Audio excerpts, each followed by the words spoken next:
अस्सलामु अलैकुम वरहमतुल्लाहि वबरकातुह। नाज़रीन, आज हम फिर आपके सामने एक नए वीडियो के साथ हाजिर हुए हैं। इंशाअल्लाह उम्मीद करते हैं आप तमामी हजरात खैरियत से होंगे। आज हम आप हजरात के सामने फातिहा का बिल्कुल आसान तरीका लेकर हाजिर हुए हैं। इंशाअल्लाह ऐसा तरीका, इस अंदाज में, ऐसे सहूलियात तरीके से, इतना आसान तरीके से आपको बताऊंगा कि इंशाअल्लाह आज के बाद कोई भी हमारे इस्लामी भाई या इस्लामी बहनें आज के बाद किसी का भी फातिहा के लिए मोहताज नहीं होंगे।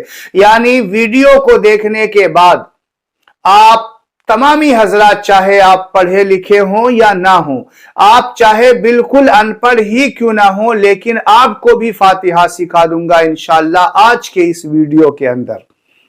बस शर्त यह है कि आप वीडियो में आखिर तक बने रहें। मैं जो फातिहा का जो असल तरीका है वो भी बताऊंगा और फातिहा के जो आसान तरीकों में से एक तरीका है वो भी आप हजरात को बताऊंगा इंशाअल्लाह। जो असल फातिहा है, यानी जो उलमाए किराम पढ़ा करते हैं, मदरसे के तालिबे इल्म जो पढ़े लिखे हजरात फातिहा करते हैं, आप देखते होंगे उसमें जो पढ़ा जाता है उसमें जो है चारों कुल पढ़ा जाता है। कुल या अय्युहल काफिरून एक मर्तबा और कुल हुवल्लाहु अहद 3 मर्तबा पढ़ा जाता है और कुल आऊज़ु बिरब्बिल फलक 1 मर्तबा पढ़ा जाता है। कुल आऊज़ु बिरब्बिन नास 1 मर्तबा पढ़ा जाता है और फिर सूरह फातिहा यानी अल्हम्दुलिल्लाहि रब्बिल आलमीन 1 बार पढ़ा जाता है। फिर जो है अलिफ लाम मीम जो है उलाइका अला हुदम मिन रब्बिहिम व उलाइका हुमुल मुफ्लिहून, यहां तक पढ़ा जाता है। उसके बाद जो है व इलाहुकुम इलाहुम वाहिद, वो सारी चीजें जो आप फातिहा करते वक्त सुनते होंगे। चूंकि मेरा जो आज का वीडियो बनाने का मकसद है, मैं उन तमाम हजरात को वीडियो के जरिया फातिहा सिखाने वाला हूं जो हजरात पढ़े लिखे नहीं हैं या कम पढ़े लिखे हैं या जिनको ये सारी सूरतें याद नहीं हैं, या फिर अगर वो कोशिश भी करें तो उनको याद नहीं हो सकता, यानी ना वो हिंदी पढ़े हुए हैं ना अरबी पढ़े हुए हैं, तो वो कैसे इसको याद कर लेंगे। तो मैं आज उन हजरात के लिए ले आया हूं जो बिल्कुल ही अरबी या हिंदी नहीं पढ़े हुए हैं, तो मैं उनको आसान तरीका जो होता है फातिहा करने का वो मैं आज बताने वाला हूं। तो नाज़रीन किराम, वीडियो में बने रहिएगा, बिल्कुल आसान तरीका आपको बताने वाला हूं। तो मैं आज आपको कुंडे की नियाज का आसान तरीका, और कुंडे ही की नहीं बल्कि कोई भी, चाहे शबे बारात में नियाज करनी हो या किसी के 40वें में करनी हो या किसी के 10वें में करनी हो, तीजे में, यानी 40वें या तीजे या सालाना या किसी का जो होता है शबे बारात या किसी का अलग अलग नहीं होता, बल्कि जिसके नाम से हमें करनी होती है। जैसे अब हम कुंडे की नियाज कर रहे हैं तो कुंडे की नियाज में जो पढ़ा जाएगा वो तो वही पढ़ा जाएगा, बस फर्क ये आएगा कि उसमें नाम चेंज होंगे। यानी अगर शबे बारात में करनी है तो वो मुर्दों के नाम से की जाती है, अवैस करनी का नाम लिया जाता है। और इसी तरीके से जो ये कुंडे की नियाज है, इसकी फातिहा जो है हजरत इमाम जाफर सादिक रदी अल्लाह ताला अन्हु के नाम से की जाती है। तो जो भी फातिहा करेंगे, अगर हम अपने वालिदैन के नाम से करना चाहते हैं तो वालिदैन का नाम लेंगे, अपने दादा परदादा या जिसके भी गौसे पाक ख्वाजा गरीब नवाज या जिस भी पीर औलिया के नाम से पढ़नी है तो उसका नाम लेना है दुआ के वक्त, वही होता है। या दिल में इरादा भी कर लेंगे कि मैं जो पढ़ रहा हूं इसका सवाब फला को पहुंच जाए, तो ये भी जो है उसको हो जाता है। तो नाज़रीन, आइए मैं आसान तरीका आपको बता रहा हूं फातिहा की। कुंडे की नियाज की जो फातिहा हमको करनी है उसके लिए सबसे पहले आप बावजू हो करके, अब बढ़िया अच्छे पाक लिबास, पाक होना जरूरी है, आप पाक रहिएगा, अच्छे साफ सुथरे लिबास पहने रहिएगा, सर पे कोई टोपी या रुमाल वगैरह रख लीजिएगा और बिल्कुल बाअदब तरीके से बैठना है। जिस तरीके से आप देखते होंगे जो फातिहा करने वाले बैठते हैं, उसी तरीके से बाअदब तरीके से बैठ जाइएगा। और बैठ जाने के बाद आपको क्या करना है कि 21 मर्तबा ला इलाहा इल्लल्लाहु मुहम्मदुर रसूलुल्लाह पढ़ना है सबसे पहले आपको। मैं उन हजरात के लिए ये आसान तरीका बता रहा हूं जिनको अरबी पढ़ना नहीं आता, जिनको हिंदी भी पढ़ना नहीं आता, जिससे वो सूरत वगैरह याद कर सके। तो वो कैसे करेंगे? तो मुसलमान हैं, अल्लाह ताला ने ईमान की दौलत से नवाजा है, तो कलमा शरीफ आज हमारे बच्चे बच्चे को याद है, इंशाअल्लाह आप हजरात को भी याद होगा।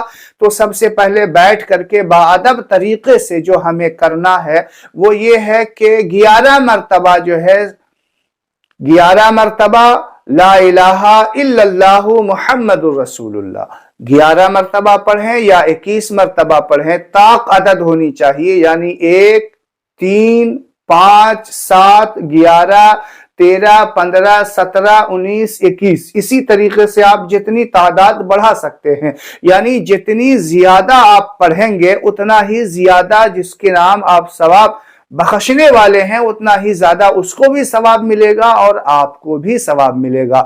तो मैं एक मिसाल के जरिए आपको समझा रहा हूं कि 21 मरतबा या 11 मरतबा जो है ला इलाहा इल्लल्लाहु मुहम्मदुर रसूलुल्लाह पढ़ लेना है।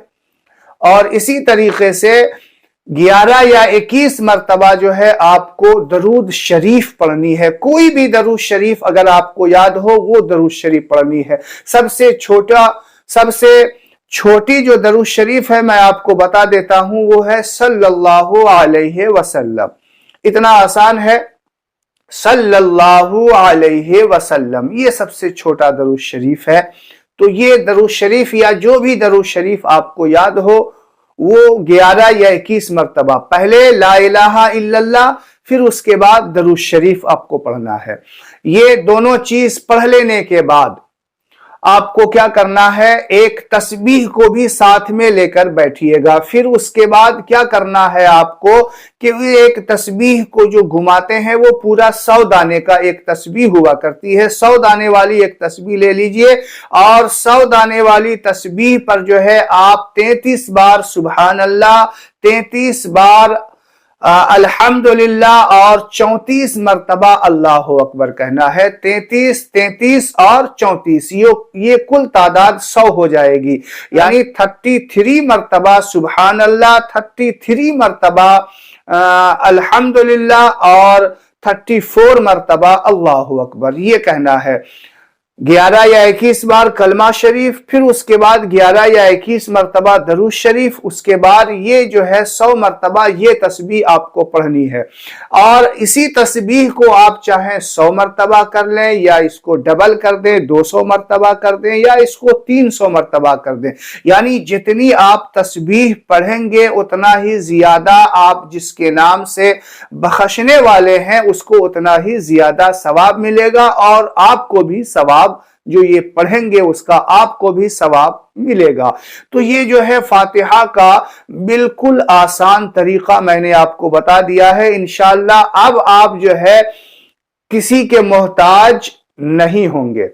अब सवाल ये आपके जहन में आ रहा होगा कि हजरत ये जो आप फातिहा हमको बताए हैं, फातिहा में तो सूरह फातिहा पढ़ना बताया ही नहीं, तो सूरह फातिहा के बगैर फातिहा कैसे हो जाएगी? बहुत सारे लोगों के जहन में ये सवाल आने वाला है। तो मैं इस सवाल का जवाब मैं इसी वीडियो में दे देना चाहता हूं ताकि किसी को कंफ्यूजन नहीं रहे। तो मैं आपको बता देता हूं कि फातिहा में सूरह फातिहा पढ़ना ये कोई फर्ज वाजिब नहीं है। और सबसे बड़ी बात तो ये समझ लीजिए कि आपके फातिहा करना भी ये भी कोई फर्ज वाजिब नहीं है, ये मुस्तहिब्बात में से एक अमल है। अगर हम कोई किसी के नाम से फातिहा करते हैं, बुजुर्गान दीन के नाम से या किसी के नाम से, तो हमें भी उसका सवाब मिलता है और उनको भी सवाब मिलता है। तो हम अगर नहीं करते हैं, मिसाल के तौर पे ये कुंडे की नियाज है, अगर किसी के पास अल्लाह ने नवाजा है तो वो कर रहे हैं, अगर कोई गरीब है उनके पास मुहैया ही नहीं कि वो सारे असबाब कर सके تو وہ نہیں کرے. اگر وہ نہیں کرے گا تو وہ گنہگار نہیں ہوگا. ایسا نہیں ہے کہ وہ نہیں کر رہا ہے تو وہ فلاں فرقے سے ہے, وہ فلاں فرقے سے ہے, یا فلاں جو ہے عقیدے کو ماننے والا ہے. ایسا بھی نہیں ہے. فاتحہ سے کسی کے عقیدے کا جو ہے فیصلہ کرنا یہ غلط ہے. تو میں آپ کو بتا دیا کہ سورہ فاتحہ کا فاتحہ میں پڑھنا یہ کوئی فرض واجب نہیں ہے. آسان طریقہ یہی ہے کہ آپ کو جو بھی کلمات آتے ہوں, درود شریف ہو, کلمہ شریف ہو, جتنے کلمے یاد ہیں وہ پڑھ لیجئے, یا درود شریف ہے, جو تسبیحات سبحان اللہ, الحمدللہ, اللہ اکبر, یا لا الہ الا اللہ, لا الہ الا اللہ, اللہ اکبر, یہ سارے چیزوں کا مجموعہ جب آپ کچھ دیر بیٹھ کر ذکر و اذکار کر لیں, پھر اس کے بعد جو ہے اللہ تعالیٰ کی بارگاہ میں دعا کے لیے ہاتھ اٹھا دیں. اور دعا کرنا بھی کوئی ہارڈ یا مشکل نہیں ہے. اللہ تعالیٰ کی بارگاہ میں دعا کرنے کا جو آپ کو آسان طریقہ ہے میں آپ کو بتا دیتا ہوں کہ آپ یہ ساری چیزیں پڑھنے کے بعد اللہ کی بارگاہ میں دعا کے لیے ہاتھ اٹھا دینا, اور ہاتھ اٹھا کر کے اللہ کی بارگاہ میں یہ دعا کرنا کہ یا اللہ یہ ساری چیزیں جو آپ نے پڑھی ہیں وہ ساری چیز کا ذکر اللہ کی بارگاہ میں کرنا. مثال کے طور پہ یہ کہنا یا اللہ میں نے جو یہ درود شریف, کلمہ شریف اور تسبیح پڑھی ہے اس میں کوئی خامی غلطی ہو گئی ہو تو یا اللہ معاف کر دینا, اور اس کا ثواب سب سے پہلے تیرے حبیب کی بارگاہ میں پیش ہے میرے مالک, قبول فرمانا. یہ کہنا اللہ سب سے پہلے جو ہے اس کا ثواب حضور صلی اللہ علیہ وسلم کی بارگاہ میں پیش کر دینا. اور آسان طریقہ یہ کہنا کہ اے اللہ حضور کے صدقے میں تمام نبی کی بارگاہ میں, تمام انبیاء کی بارگاہ میں, تمام رسولوں کی بارگاہ میں, تمام صحابہ, تمام, یا صرف اتنا کہنا کہ یا اللہ حضور کے صدقے میں تمام مومنین, مومنات, مسلمین, مسلمات کی روح پہ پیش ہے, ارواح پہ پیش ہے, مولا قبول فرما. اور جس کے نام سے آپ کو کرنی ہے فاتحہ وہ کہنا کہ یا اللہ اس کا ثواب خصوصاً میں بالخصوص جو ہے کہنا ہے, یعنی یا اللہ اس کا ثواب خاص کر کے فلاں یعنی امام جعفر صادق رضی اللہ تعالی عنہ کی روح پہ پیش ہے, قبول فرما لے. یا شب برات میں نیاز کر رہے ہیں تو کہنا یا اللہ اس کا خاص کر ثواب جو ہے حضرت اویس قرنی کی بارگاہ میں پہنچا دے, یا اپنے دادا دادی کے نام سے کر رہے ہیں تو اس کا نام لے, جس کی بھی آپ فاتحہ کر رہے ہوں تو اس کا نام لے لے خاص کر کے. یہ فاتحہ کا آسان طریقہ ہے. تو ناظرین آج ہمیں فاتحہ کا آسان طریقہ میں نے آپ کو بتا دیا ہے. انشاءاللہ یہ طریقہ سے بھی آپ فاتحہ کریں گے تو ایسا نہیں ہے کہ فاتحہ نہیں بلکہ فاتحہ ہو جائے گی. یہ فاتحہ کا آسان طریقہ ہے. ادھر ادھر بھٹکنے سے یا ادھر ادھر لے کر کے اپنی پلیٹیں جانے سے اچھا ہے کہ آپ گھر میں جو بھی ذکر و اذکار کر کے اس کا ثواب پہنچا دیا کریں. اگر آپ کے آس پڑوس میں یا کوئی ایسا ہے جو نیاز فاتحہ جو کر سکتا ہے, جن کو قرآنی آیات یاد ہیں وہ زیادہ پڑھیں گے تو زیادہ ثواب ہوگا. لیکن اگر نہیں ہے مجبوری میں تو آپ کر سکتے ہیں, اس میں کوئی بڑی بات نہیں ہے. تو ناظرین امید ہے آپ کو یہ میرا ویڈیو اچھا لگا ہوگا. اگر آپ نے ابھی تک ہمارے چینل کو سبسکرائب نہیں کیا ہے تو ہمارے چینل کو سبسکرائب کریں اور بیل آئیکن کو ضرور دبائیے گا تاکہ ہمارے ہر آنے والے ویڈیوز کی نوٹیفیکیشن سب سے پہلے آپ تک پہنچے. لائک اور شیئر کریں گے تو یہ آپ کی محبت ہوگی. السلام علیکم ورحمۃ اللہ وبرکاتہ.